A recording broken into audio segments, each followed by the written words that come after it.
think it a tall order to throw an Olympic roar into a rally car, but that's just what organisers of the Otago Rally did. Hamish Bond called on his previous experience. Yeah, look, I played my PlayStation a little bit back probably 15 years ago when I was at school, and everyone thinks they can drive, but this is where you really test it. Had one wee scary moment. Well, it wasn't that scary because that's the thing, it's always you're off the road before you realise what's happening, but fortunately it was relatively forgiving and straight back on, and yeah, just another wee reality check just to keep things and keep listening to Grant, and yeah, I'm enjoying it. That's all right. Not the first.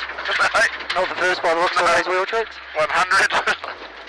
The burning question, though, was, would rallying be added to the Olympics? No, look, I think ultimately you're cheating a little bit by getting the horsepower provided by you. It's a bit like equestrian, although I can't say that. It's probably similar to equestrian.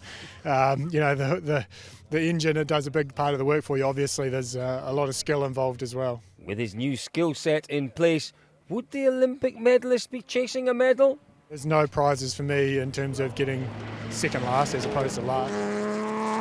You know, like, it just doesn't really worry me. It's just about an internal challenge. Hamish was never going to seriously threaten his fellow competitors, but it was a broken gearbox that would temporarily take him out of the competition.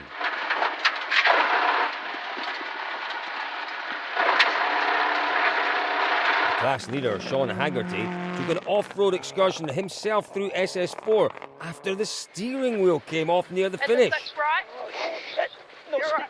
It's all right. No steering. It's okay. Don't worry.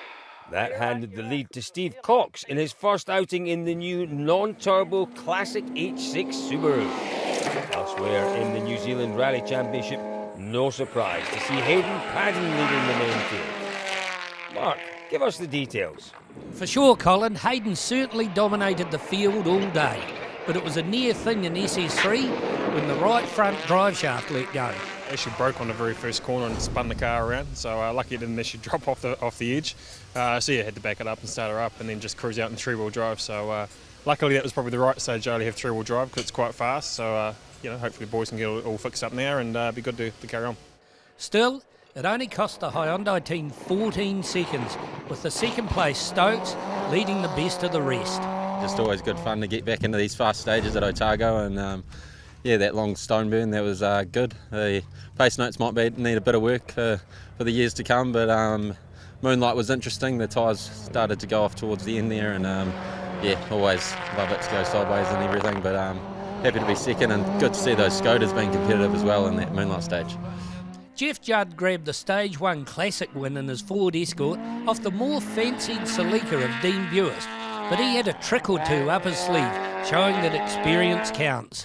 But there was one straight where there's a spectator point close to Palmerston, and it's 600 or 700 metres long, and it was horrific dust, and people would have just been on and off the throttle backing out because they couldn't see. But there was a massive tree at the end, so I put that in my notes and I just headed for it, and as soon as my braking point was right on it, it was a bit late, but I probably carried a lot more speed than some down there, and I'm sure that was my advantage.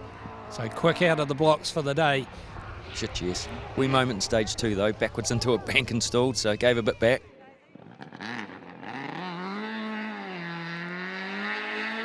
An early surprise from guest driver Fanga, 9th fastest through the early stages and really enjoying himself. We're just getting into a groove of things, just flowing through the corners nicely, trying to smoothen it up, and then I think once I get that right, I'll go faster and faster. It is only my first actual rally, so I'm just smile from ear to ear and love driving the car, and it's awesome. The weather is amazing.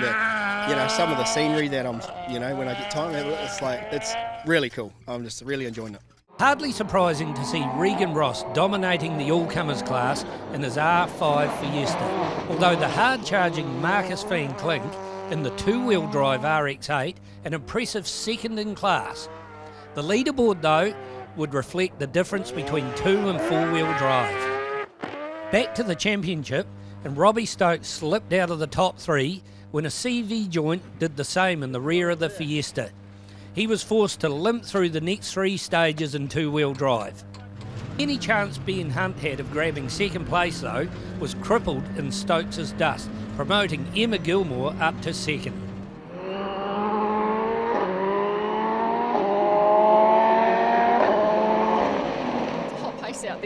driving very, very fast, and the boys around there picking me on. So, yeah, 2 big stages to go, like a lot of stage kilometres still left, and obviously still a long rally to go, but we'll just keep doing what we're doing, you know, comfortable in the car and having a lot of fun.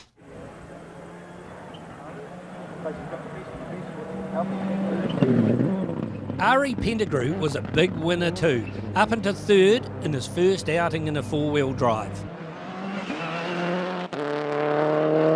But the Skoda of Ben Hunt was starting to show its strength, claiming the scalp of Pettigrew in SS6 and finally Gilmour by the end of stage 8. Really happy with that for the first outing in the car, and you know, the Skoda's a dream to drive and absolutely loving it, and there's so much more potential. Ari Pettigrew dropped another stage to a second Skoda in the hands of Rana Horan, but he was still very happy with his day. Yeah, no, really happy with where we're sitting. Obviously we didn't expect anything like this on our first event in the Barina, so yeah, really happy. Dean Bewis turned up the wick through the final stage to cement the classic lead for the day. Yeah, it's been a good day. It's been a really good battle with Jeff, and we were just sort of lucky enough to get a bit of time out of him in the last one, so to be ahead. 120 slow half, full right minus the line. And our overall rally leader is still Hayden Paddon. Despite a delaminating front tyre that threatened to derail his push to snare the all-important power stage, he and John Kennard drove the final 10 kilometres on a flat. Well, that's it for day one, and no real surprises in any of the categories. And if the drivers thought it was fast out there today, there's some real iconic stages tomorrow. And after all, they're only halfway. We'll bring you the action again tomorrow.